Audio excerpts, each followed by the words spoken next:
तो आज हम बात करने वाले हैं भाई, पीकेसी परियोजना को फिर से मैं छेड़ने की कोशिश कर रहा हूँ। तो फिर से देखते हैं इसमें क्या क्या परिणाम आ रहे हैं। तो कुछ चीज़ें हैं जो मैंने देखी है, सर्च की है, रिसर्च की है, देखा समझा, उसके आधार पर मैं बताने जा रहा हूँ।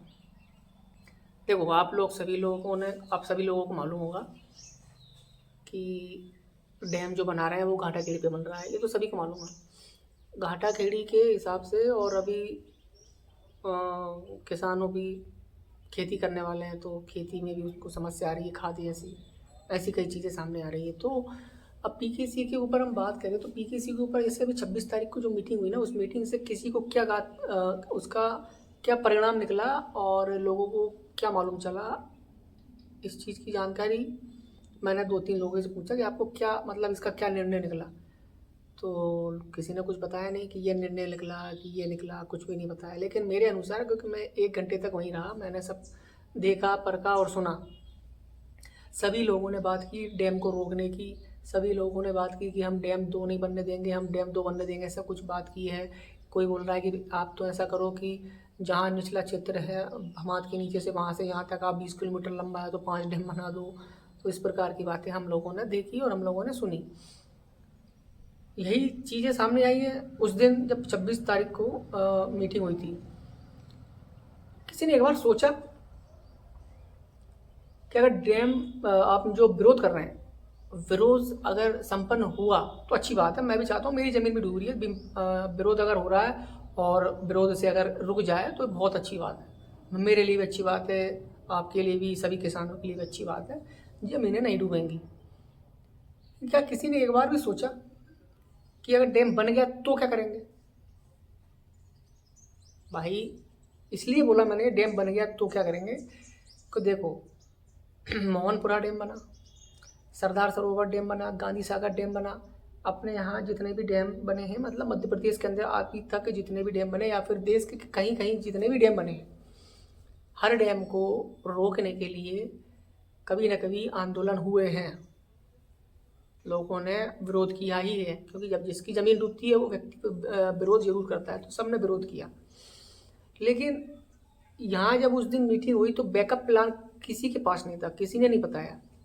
मेरे को भी बोलने के लिए वहाँ बुलाया गया, लेकिन मैं नहीं गया, क्योंकि मुझे मालूम था कि अगर मैं जा करके बोलूँगा तो जो समिति के लोग हैं ना, वो शायद उनको बुरा लग जाए। हालांकि मेरी दोस्त हैं, मेरी जान पहचान है वाले, परिचित वाले, मित्र वगैरह या रिश्तेदार वगैरह मेरे ही हैं सब।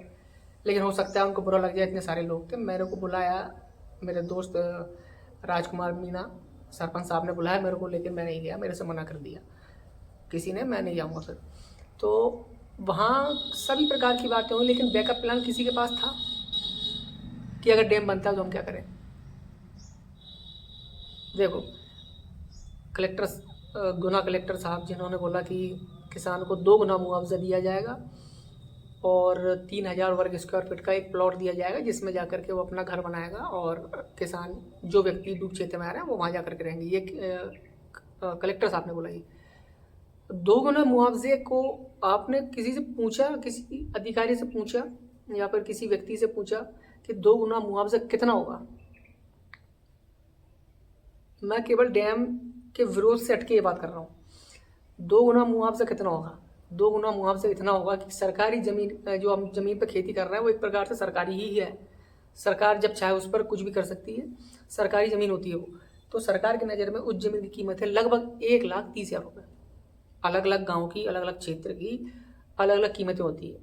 तो गवर्नमेंट के अधिकारी, सरकार के अधिकारी, गुना कलेक्टर, उन्होंने बोल दिया कि हम 2 गुना मुआवजा आपको देंगे। मान के चलो कि आपकी ज़मीन की कीमत सरकारी रकबे में 1.5 लाख रुपये है, तो 2 गुना 3 लाख रुपये हो जाएगी। लेकिन वहाँ किसी के द्वारा बोला गया था कि हम लगभग किसान को 10 लाख रुपये मिलना चाहिए बीघा का। तो 10 लाख सरकार नहीं देगी, और अगर दे दे तो राम बहुत अच्छी बात है। लेकिन अगर 10 लाख नहीं दे पा रही हो तो किसान को ज़्यादा नहीं 4 से 5 गुना मुआवजे की मांग करनी चाहिए, तो किसान को अच्छी रकम मिलेगी। एक बार अगर आपके अकाउंट में पैसा डल गया, उसके बाद किसी प्रकार की कोई कार्रवाई, किसी प्रकार का कोई ज्ञापन, किसी प्रकार की कोई रैली, किसी प्रकार की कोई आंदोलन, किसी प्रकार का कुछ नहीं हो सकता, कर ही नहीं सकते हैं आप लोग। मेरी मांग इतनी सी, मेरा कहना लोगों से इतना है कि सरकार अगर आपको बैकअप प्लान भी रखना पड़ेगा। समिति में कार्य करने वाले जितने ही व्यक्ति हैं उनको भी बैकअप प्लान की तैयारी रखनी चाहिए। अभी एक रैली निकाल रहे हैं, मैं चाहता हूँ कि रैली में सभी लोग आएँ, एकत्रित हुए और अच्छी खासी रैली निकालें। और किसानों का साथ देने के लिए मीनागंज के व्यापारी जो किसानों के साथ में खड़े हैं, उन्होंने भी 26 तारीख को मीनागंज के जितने बड़े व्यापारी थे वो लोग भी आए और उन्होंने भी अपना समर्थन दिया, उन्होंने भी अपनी राय रखी। उन्होंने भी अन्नदाता को अन्नदाता बोलकर उन्होंने सम्मानित किया।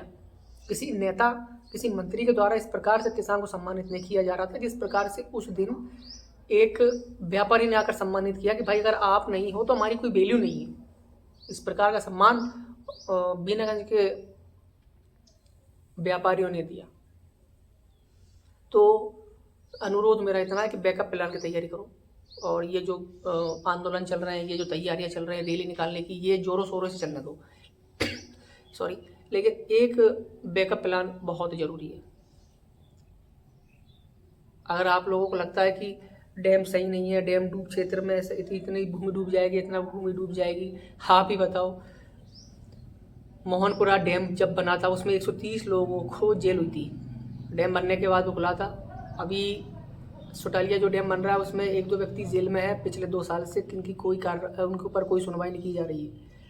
ये वो खबरें हैं जो मेरे को किसी बुजुर्ग के द्वारा, मेरे को किसी व्यक्तियों के द्वारा मिली, मतलब ऑफिशियल मैंने नहीं देखा।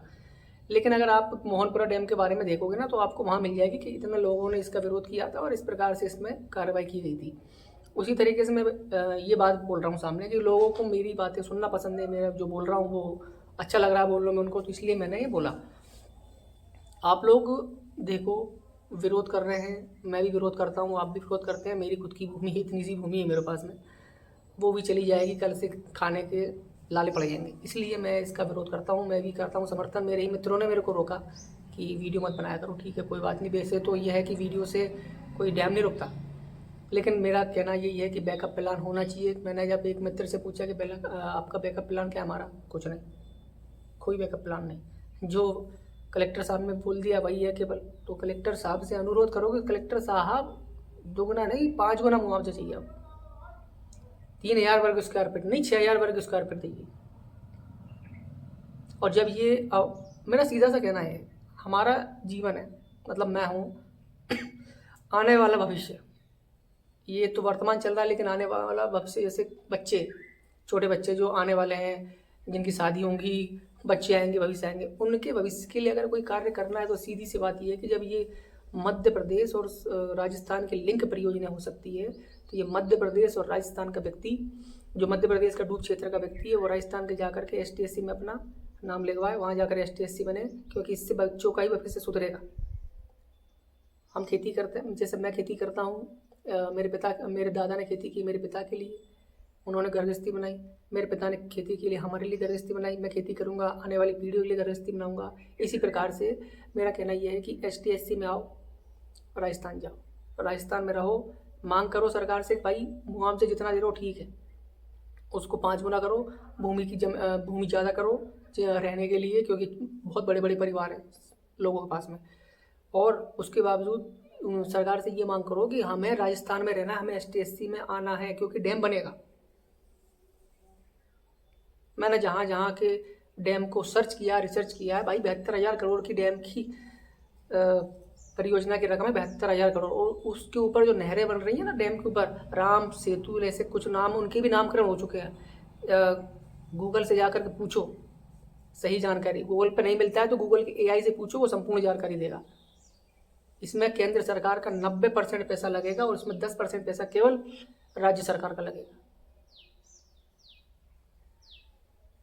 तो ये मेरा कहना, अनुरोध इस प्रकार से हो कि सरकार को भी लगे कि हाँ किसान सही बोल रहा है, तो इसको राजस्थान पहुंचा दो, वहाँ से इनको STSC में डाल दो। जितने मीना समाज के वर्ग हैं वो STSC में जाएंगे, जितने अन्य जो OBC में वर्तमान में है वो STSC में चले जाएंगे, सभी को STSC में डाल दो। अब कुछ पंडित भी होंगे, कुछ ठाकुर भी होंगे, कुछ जो साहूकार वगैरह होते हैं, जैसे हमारी भाषा में हम उनको बनिया बोलते हैं, उनको भी आप STSC में डालो, सबको डालो जो डूब क्षेत्र में आ रहे हो। हमको STSC बनना है। अगर कोई कहता है कि मुझे नहीं बनना तो वो नहीं जाएगा। मैं रेडी हूँ जाने के लिए, मेरा परिवार रेडी है जाने के लिए। STSC में हमको आना है तो आना है। मेरे लिए ठीक नहीं, आने वाले भविष्य के लिए तो ठीक है ना। मध्य प्रदेश में तो वैकेंसी आती नहीं, और आती है तो वो जो पीएससी की वैकेंसी निकली थी 19 का रिजल्ट 23 में आया, 21 का रिजल्ट आया ही नहीं, 24 का रिजल्ट का पता नहीं क्या हो रहा पीएससी वालों का। वो खुद परेशान है, स्टूडेंट परेशान है, पढ़ पढ़ के इंसान बूढ़ा हो गया, चश्मे लग गए, आंधे हो गए, शादियाँ नहीं हो रही। तो मांग ऐसी करो जो सरकार के समझ में आए। और ये लट्ट फरसी तेगा वाली बातें ये केवल फ़ोन में अच्छी लगती हैं, क्योंकि डैम मोहनपुरा डैम बना है। आप में से कितने ऐसे लोग होंगे जिन्होंने मोहनपुरा डैम को नहीं देखा? जो मेरी वीडियो देख रहे हैं उसमें से लगभग 10% ऐसे लोग होंगे जिन्होंने मोहनपुरा डैम को जा करके नहीं देखा, और जितने 90% लोग मोहनपुरा डैम को देखने उन्होंने तारीफ़ की, वाह क्या डैम बनाया, क्यों? पर्यटन स्थल हो गया, वही यहाँ पर होने वाला है। कोटा जितना बड़ा डैम कोटा में ना, शायद उतना ही बड़ा डैम बनेगा, उससे विशाल डैम बनेगा ये। क्यों? क्योंकि कोटा के जो डैम है उस डैम के जहाँ जिन गेटों से पानी निकलता है, फाटक बोलते हैं, गेट बोलते हैं, उनसे पानी निकलता है 19 है केवल वो। इसमें 23 या 13 ऐसा कुछ है, सही जानकारी मेरे को है नहीं है। तो इतने बड़े हो सकता है बैराज बना दिया जाए, हो सकता है कि मध्य प्रदेश का सबसे बड़ा डैम बना दिया जाए। किसी भी वेबसाइट पर किसी प्रकार की कोई भी जानकारी नहीं है, और बाकी डैम बन रहा है तो राम राम जपेंगे, और क्या। डैम की तैयारी बहुत पहले से थी भाई। इतना बड़ा मंत्री, एक एक 2 एमएलए को हराने यहाँ पे आया था क्या? इतना बड़ा मंत्री कौन आया था, किसको हराने आया था, किस लिए आया था, वो तो आप जानो। उल्टा सीधा बयान देने के चक्कर में आदमी फंस जाता है, तो बोलो राधे राधे। मिलते हैं अगली